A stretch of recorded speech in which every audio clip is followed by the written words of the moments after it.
Hello, my name is Mitch and I draw Blood Force, and today we're going to do something a little bit different. We're going to take a look at 1992's Bram Stoker's Dracula comic, which was released as a tie-in with the movie that came out around the same time. And I remember seeing this on the shelf. I must not have, I don't think I ever bought an issue of it, even though it's drawn by Mike Mignola and it's like the Gary Oldman Dracula, which is, I loved Dracula as a kid, and when I got a little bit older, I loved Gary Oldman. Probably largely because he played Dracula, actually, thinking about it.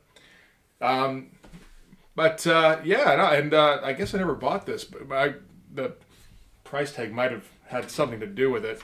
$350 Canadian in 1992. That's a little hefty. But I mean, it was polybagged. They do come with some cards and stuff. So maybe there's justification. Although, I mean, how much was X-Force number one? X-Force number one came out the year prior. That was $2 Canadian. That was also polybagged with cards. So it didn't have 3 cards though. So maybe that's the difference. But anyway, so this is the Mike Mignola show. Is what I mean. It's written by Roy Thomas. Yeah, it's about Dracula, everything, but this is all just Mike Mignola at his peak. I mean, most of us probably know who Mike Mignola is at this point. In case you don't, if you know who Hellboy is, that's Mike Mignola's thing. So I won't do a huge in-depth thing on Mike Mignola, but just a brief recap. Mike Mignola busted into comics in the mid-'80s, largely doing covers and the odd pinup and the odd fill-in. He did get a few issues at a time here and there. The earliest I can find is Incredible Hulk around issue 300. He did like a 3-issue stint. And it's interesting because I remember hearing that a big influence on him when he was developing his own style was Frank Frazetta. And you can kind of see it in the compositions. And I don't know, I guess the way he does like depth of field and just his black and white balance, that kind of stuff. But looking at his early drawings, one of the things I noticed is the rendering is very much like Bernie Wrightson. So that's interesting.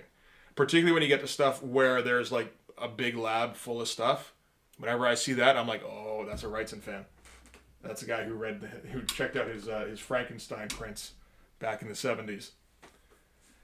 So from there, the next big thing I can remember him doing is the Batman Death in the Family covers, which is interesting, and that was like a big calling card for him, from what I can see. He keeps getting asked about that because he was in on the whole DC killing off Robin thing, kind of.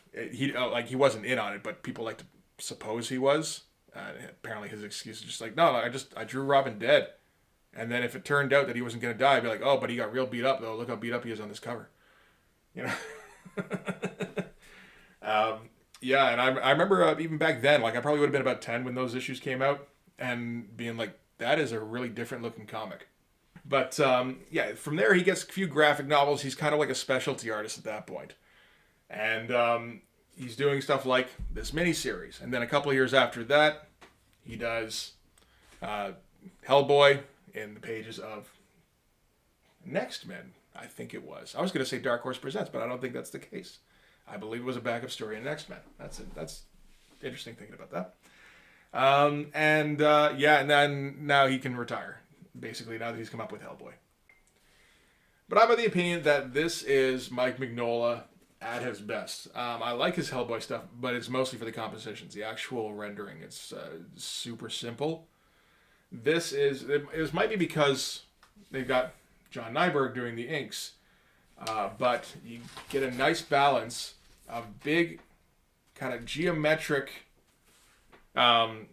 compositions, but with enough detail. See that it's not I don't know. It feels like you can just kind of wash over this real quick. And this is, as I said, written by Roy Thomas, who's an old school comics guy. And doesn't do a bad job, actually, of adapting the movie. A A lot of the dialogue is lifted straight from it, as you would expect, but the linking stuff is pretty good. I thought briefly that he did the Tomb of Dracula stuff, but no, that's Jerry Conway. So this is he did do the What If issue where Wolverine became a vampire, though.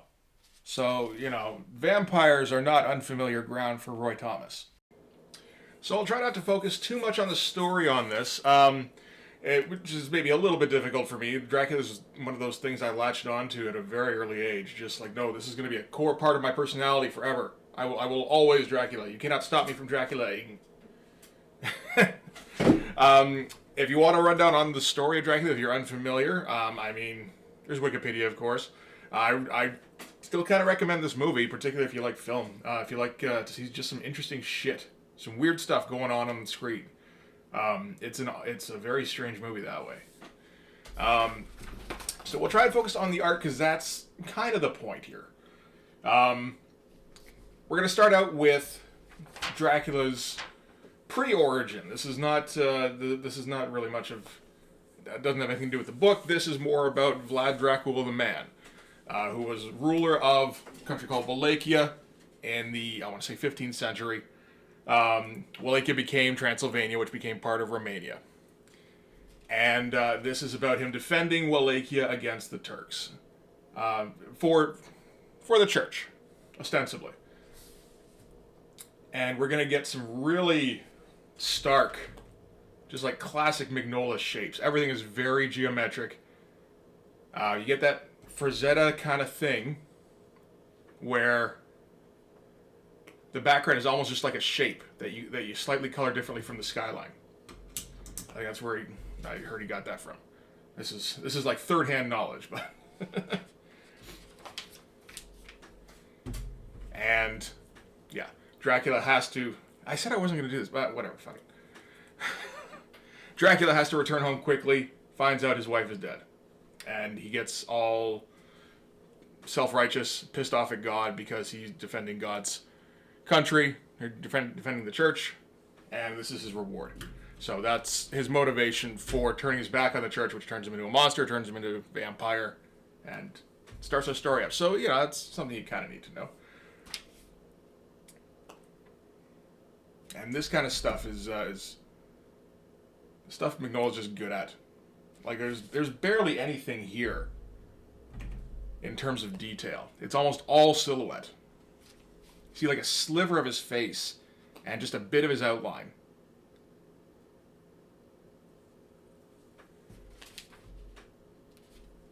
He does this everywhere. And, knowing when to do that. Look at this one here, actually. This is kind of amazing. Because it's like half a silhouette. But he just throws this random shape of light in the background. So, for this half of the silhouette, it kind of goes into the dark, and, I've been against the light here too. But, a lot of it is just he's sinking into blackness. That's amazing. And we get an example of the colors in this book, because they're going to be very flat, but it's really appropriate.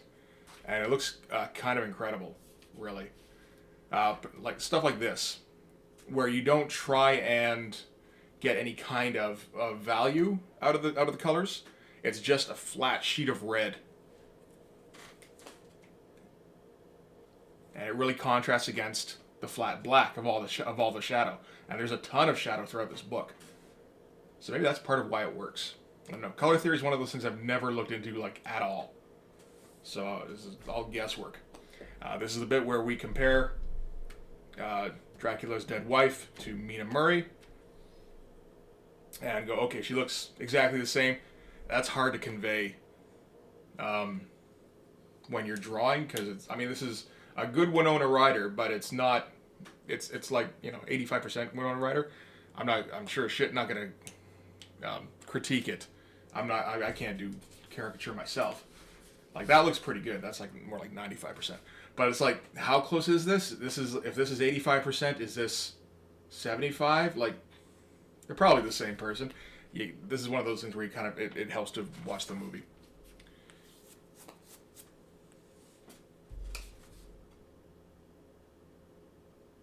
And this stuff here is inspired directly from the movie, where you get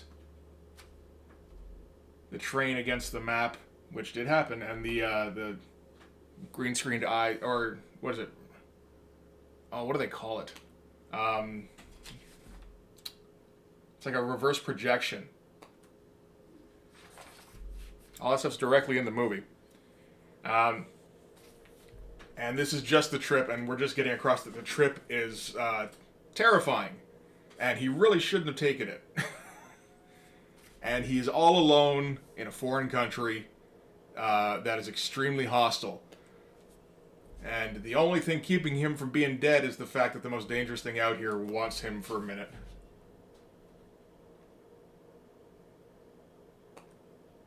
This is an interesting choice because these wolves I don't think are visible. This is more just about hearing the sound. And then we get it repeated here, where it's not against a background or anything. This is like half a wolf. And more just kind of getting across, not even creepiness, just, I don't know, like,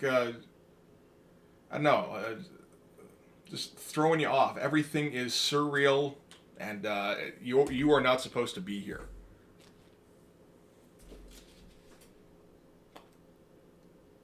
And you get this great Castle Dracula. And then you get, man, just the right amount of detail here too, eh? Like you can get like really intricate with the brickwork. You know, you can see here he can get the lines closer together, but it's not necessary, and he knows just where to put the shadows to get everything across. And then this is something we'll see repeat a bunch with framing devices. This is one of those things I'm learning about still, and I'm only starting to recognize it. But, you know, get your main figure, and he's dwarfed by the gate, and then everything is just kind of surrounded by blackness. It's, you know, like double framing, and it looks incredible. And then we get back to Mina and Lucy being socialites, which is, man, that's a rough contrast. That's tough on Harker there. And then we meet our Dracula, Gary Oldman in his weird man bun, and we get the bit where Keanu Harker kind of missteps and titters at what he thought was a joke, but it's about Dracula's lineage, which is, you know, I mean, that's him. He's not going to take that he takes that shit kind of personally, and Keanu Harker has to apologize, and the acting here is considerably better than it was in the movie. This is maybe Keanu's worst performance.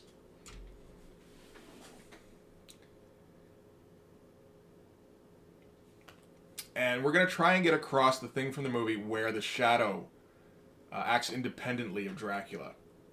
You get it a bit here where it knocks over the inkwell, and then here. But that's a tough thing to get across in comics without it just coming across as like this almost looks like a metaphor.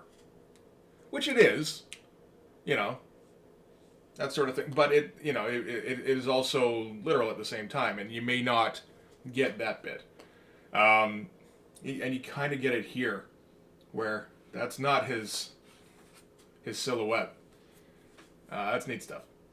And Harker is completely just swallowed up by the shadow of Dracula. This is the only problem with stuff like adaptations is this moment here can easily get missed. This is Jonathan Harker. It is kind of a nothing moment, but it's the bit from the movie where he nicks his throat. It is in the book too, I believe. It's been a while since I read the book. He nicks his throat, and Dracula has a bit of a freak out. But it's kind of easy to miss with how small some of these panels are. I guess, but you do need to show off that the room is empty. He nicks his throat, And immediately Dracula's like, yo, what's up, Harker? And this is still directly from the movie, of course. And this was done fairly well. It's a bit tough to tell what's going on, but the razor's reflecting the cross that he wears around his neck, and he made sure to silhouette that. And everything is very much black. Like there's almost like it's very abstract shapes. So the cross does kind of stand out there.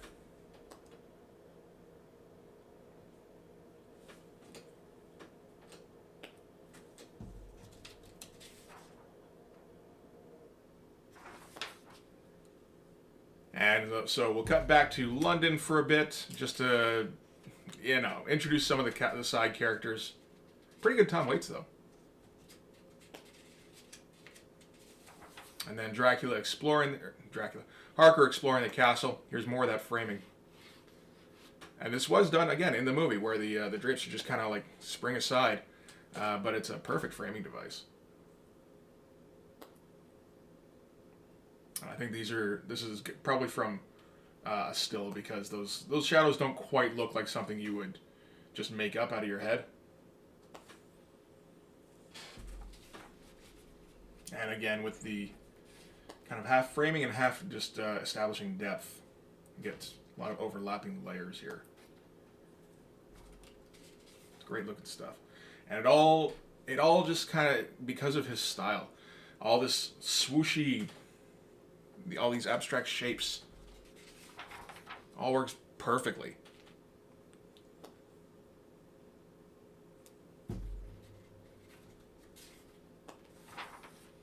And Dracula spoils the party of Harker getting jumped by the vampire women.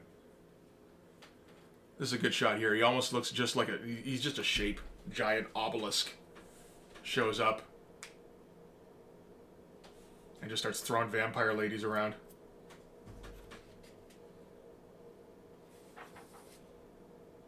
And yeah, he looks like he's like 15 feet tall there. That's great. And then end of the book here, we're going to get a bit of supplemental material. Just a little bit about the history of the Dracula story, I believe. I'm good, personally. I've read a bit about it. But, and we also get some nice end papers here that are almost like, character sketches. Old-timey Dracula. I gotta love that cover. I'd be bearing the lead if I didn't talk a bit about the covers. Because the covers are kind of the star attraction on these things. This is, like, I don't want to say the word composition too often, but this is the Mignola stuff is really that is the stuff that stands out to me. It's very obvious. He's the most obvious at doing it because it looks so good when he does it, and because he uses these simplified shapes. So you get these triangular compositions, which people talk about. They look great, where you just kind of pile up an image. Characters in the foreground and big looming threat in the background, that kind of thing.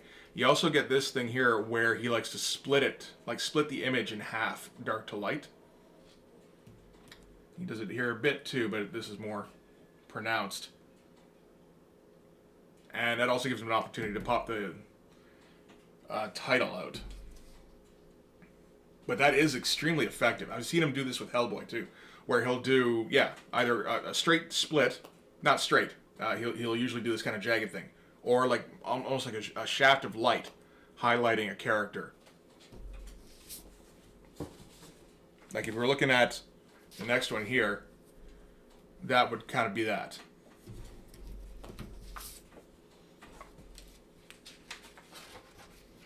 And Dracula, there's another one. Get a gorgeous splash page just to start things off.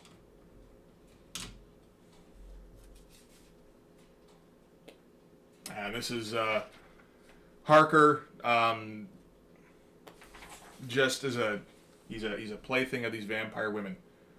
And I believe Dracula's making his preparations to leave Transylvania. Harker's trying to at least see what he's up to. This is a bit I don't recall from the movie. It might have been there, though. Where it is kind of Hellboyish. With Harker, like, I think he looks like he's crawling through the moat around the castle that's full of spikes with skeletons impaled on him. It's great stuff.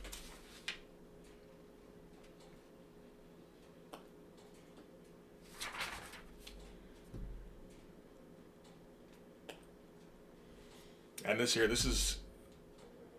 Yeah, for a guy who does very simple shapes, this is great gesture. It's not realistic, but it's not trying for it, you know? And this is Harker getting caught. And then disappearing into darkness. So, I mean, he is still... I'm aware he is still a prisoner at the castle. It is a bit... vague what's happening to him there, but obviously Dracula caught him snooping, though. And now Dracula's on his way, and London is basically just kind of getting worse because he's showing up. Renfield's like his herald. That's a pretty good likeness. And I like this too, because this is the Demeter crash landing into the port, and you get this sense that it's just like pouring rain, and the waves are crashing up, and it's all it's just water splashing everywhere. And he does it largely with negative space, and the big looming silhouette of the ship.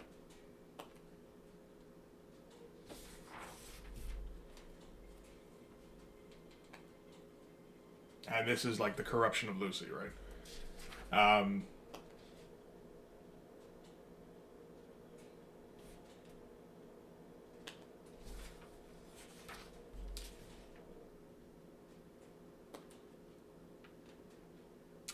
It's good looking stuff. It's not, this stuff doesn't stand out as much.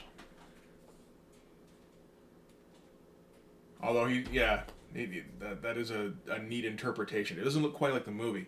So he's kind of making stuff up. This is just, I'm drawing a werewolf. Man, it looks pretty cool.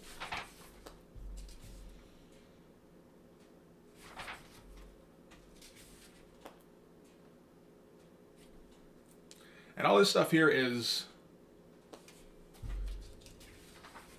of course, Dracula is pursuing Mina now because she looked like his dead wife from 500 years ago, 300, 400, whatever it is. So he's going to pursue her and take her from Harker. That's a neat shot there. Oh, and we get a poster.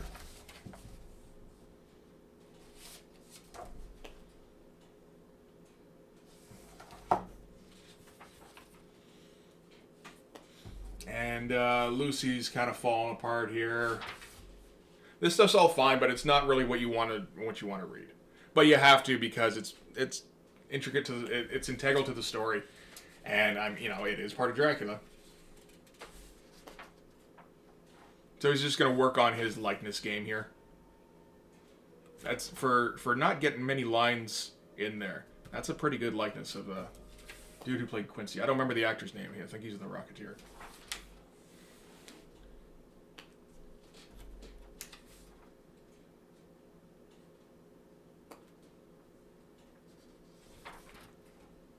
And this is Mina and Dracula at the cinematograph. And just everything around Dracula just kind of turns to evil. Gets corrupted. But it's all very romantic,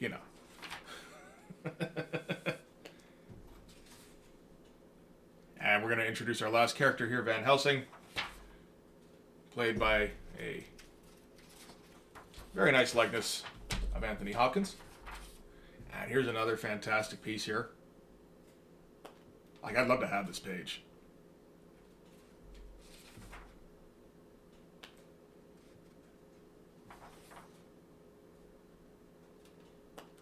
And they come in. Lucy's been drained of blood. This is when they have to start doing the transfusions. And we get more Dracula info. And Dracula's been updated. He is hip with the times. Now we get to issue 3. And I feel like this is the kind of thing Liefeld tries to go for. When he gets his floating heads.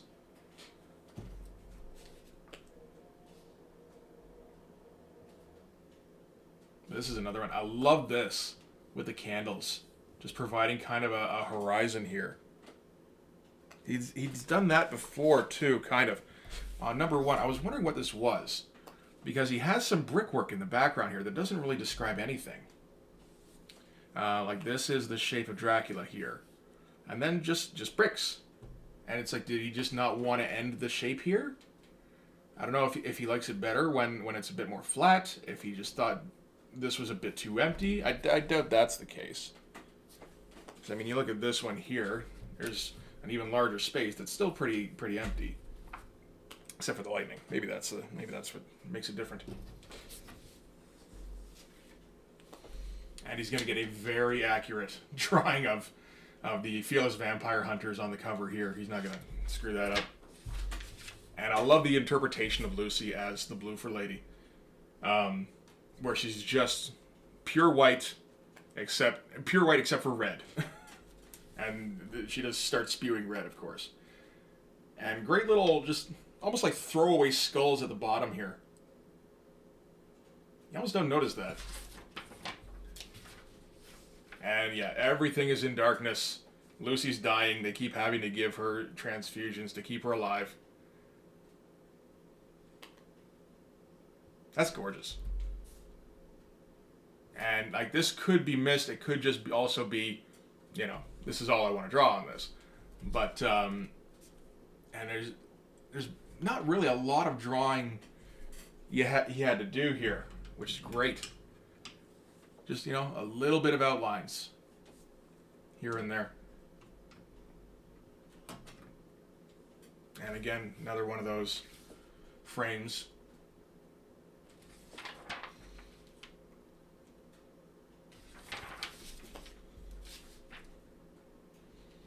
And Mina and Dracula are continuing their romance,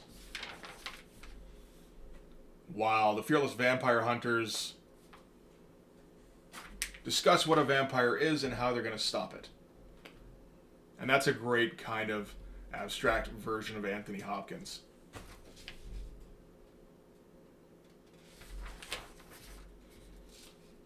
And Jonathan Harker has finally gotten away from the castle. And he's going to pay a bunch of Greek Orthodox nuns to get him back to England.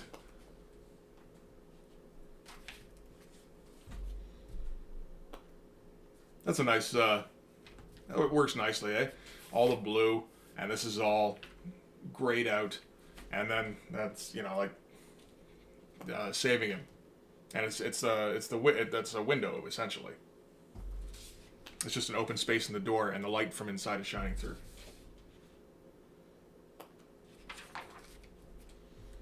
And Lucy's getting close to death, and she's starting to get more and more vampire-y.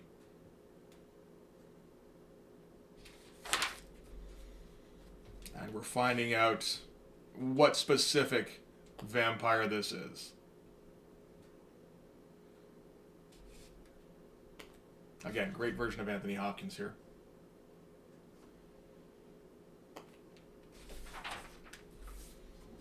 And this is the final death of Lucy here.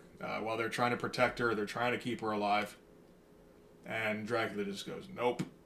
Kicks them all aside. We don't even need to see him at this point. That's a nice transition. This is a Watchman here. Just bloop, you're gone. There's Quincy. Yeah, Nelson takes a shot, gets knocked over. And, yeah.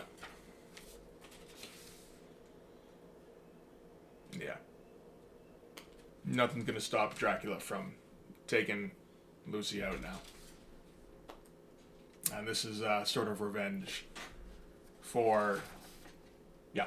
Mina's gotten word that Jonathan is still alive and is coming home. And she has to end her tryst with Dracula. And Dracula's like, fuck that. And Mina and Jonathan are going to get married. And that's another joining of sorts. Is Dracula ripping out Lucy's throat. There you go. It all compares very nicely.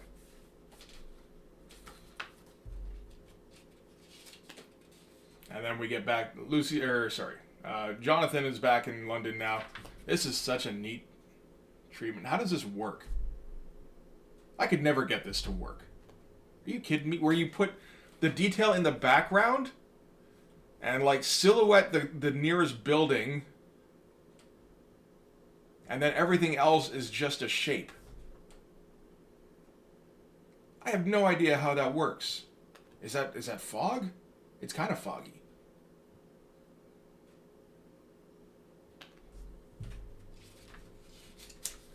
Ugh. And that's yeah, man, that's crazy. Anyway, they're going about their business. They're attending to Lucy's funeral. Dracula spots them, and he's all like, "You fuckers." Jonathan notices that he's young again, and he's gonna go tearing after him, which I don't believe was in the movie or the outtakes or any of that shit. But I like this here though, where he melts into darkness. And again, more framing.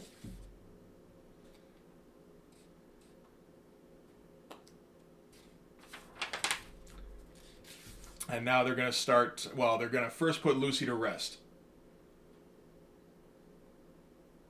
The Fearless Vampire Hunters, minus Jonathan.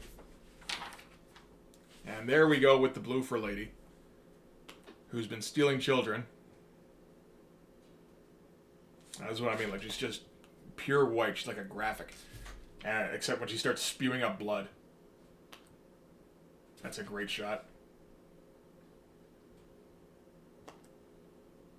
But I mean, when you have largely black or dark backgrounds, like, that really stands out.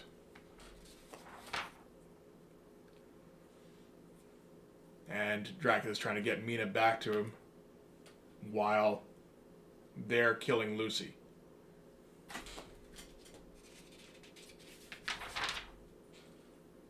And he's about to convince her when Lucy's head goes flying. And he feels that, which is great.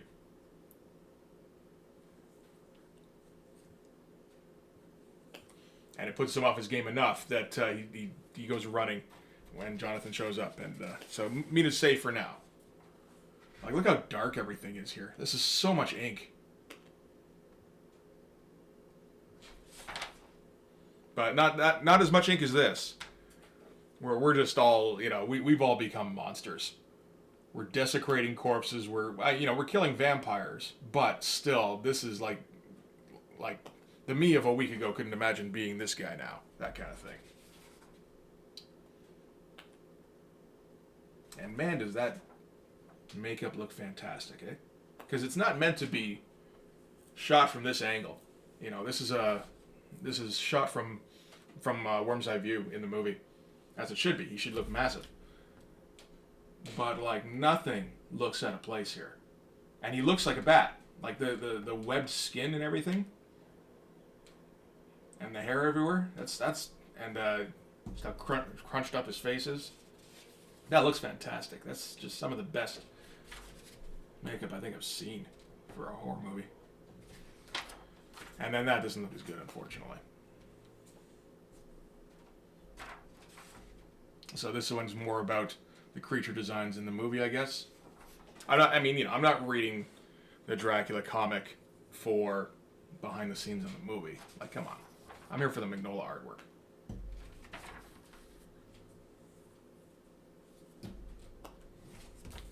And last one. With probably the best cover. And this is Final Confrontation This is the battle for Lucy's soul. And everything's on the line here. And we have this... Yeah, just like black, yellow, orange, red. That's it. That's going to stand out a mile on the shelf. And just a bit more planning, and then we're off to go and destroy Dracula's... all his boxes of dirt, earth dirt. That earth dirt. They're destroying them.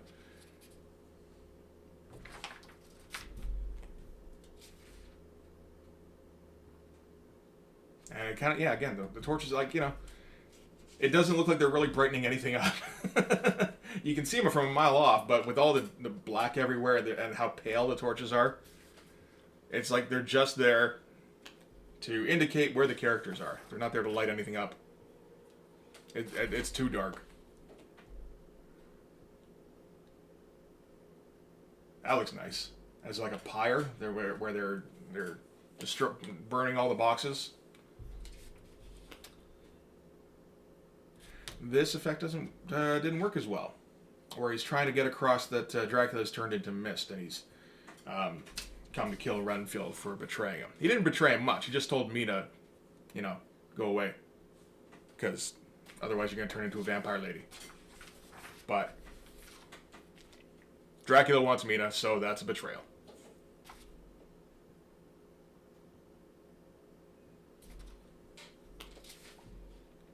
And then Dracula, yeah. So this is the final seduction, and he finally kind of sways her to his side.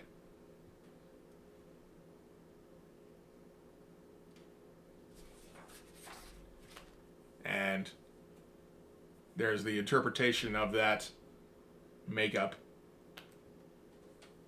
It's pretty good. Get it nice and underlit. We are kind of rushing along now. But then that's how the movie goes, too. You get a lot of these smaller panels that are just, that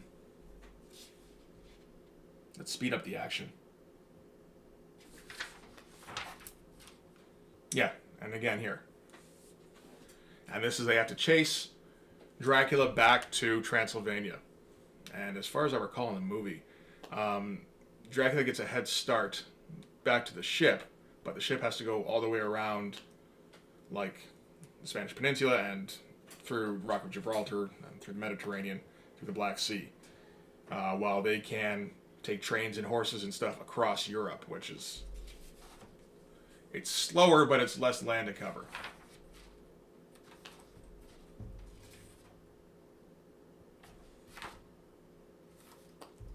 And this is a part of the book that always kind of disappointed, because it never felt hectic, which it should. I feel it's a chase, kind of. It's a very long distance chase is the problem. And they get to...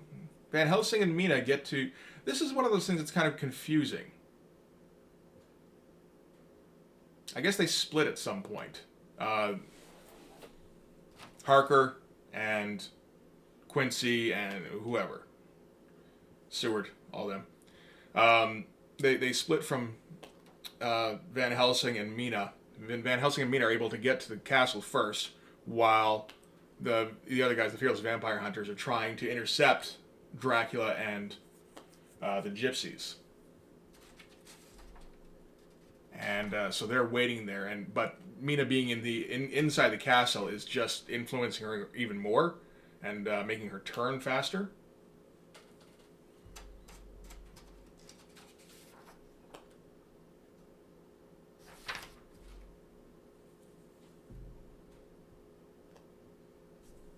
And yeah, so Van Helsing is able to keep the vampire ladies away, but he's not able to keep them from killing his horse.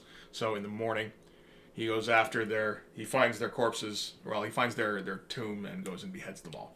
And again, there's that framing, and that's just genius. I would never think of this. We have a shaft of light in to highlight a character, and have all the darkness here. And also it's also character describing, right?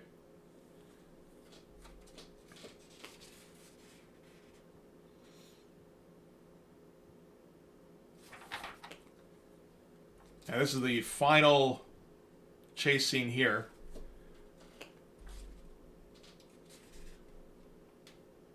And again, we get these smaller panels, and everything's very hectic.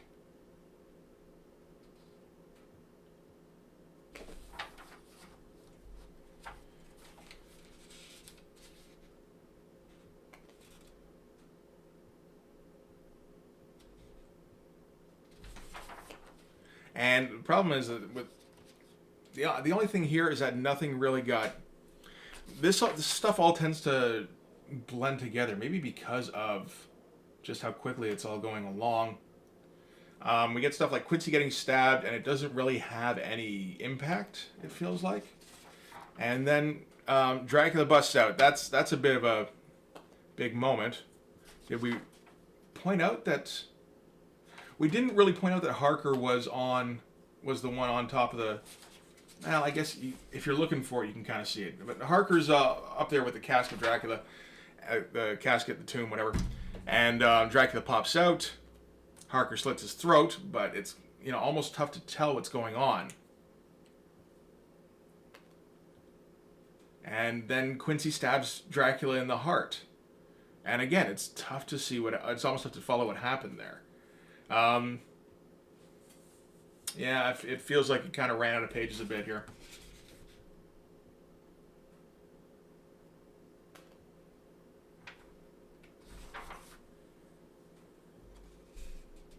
And this is Dracula's finally dying. And she gets to impale him, cut his head off. And then we're all good. And he dies in the shadow of the cross that he stabbed to turn into a vampire. So, nice little full circle moment there.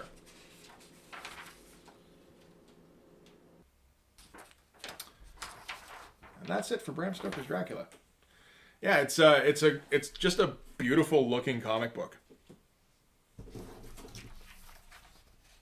The story itself is good. Dracula's a more interesting character than Dracula is a book. It doesn't quite have. I don't know. You read it and it's like the first bit with Jonathan Harker in the castle with Castle Dracula is pretty riveting stuff. It's pretty great. And then it's a bit of a slog to get through the rest. But it helps a lot if you get some great Mike Mignola art to look at on the way.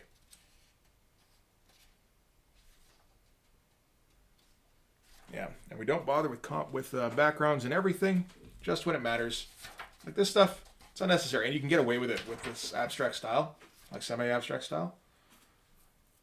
And it's all about the emoting faces. Like, look what he can pull off with not a lot of lines. On the one hand, it feels like this would be very quick to draw, like to ink. It might be very quick to ink, but long to pencil. Just working out, like blocking everything out.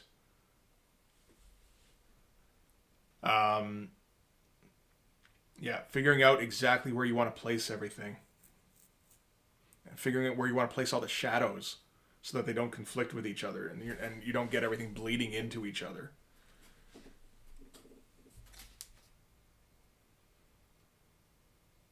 But it's gorgeous stuff. Yeah, maybe John Nyberg didn't have the hardest job, but he does make it look fantastic. And it's again, he does provide some detail where maybe Mike Mignola wouldn't bother at this point. I don't know. Like I said, we're not quite at Hellboy yet. And early Hellboy, it does still have quite a bit of detail in it.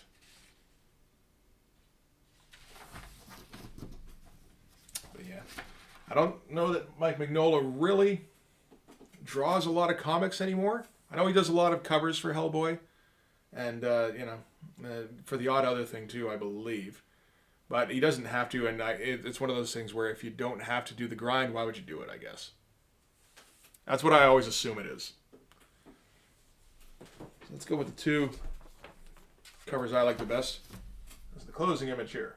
There we go. It's great stuff.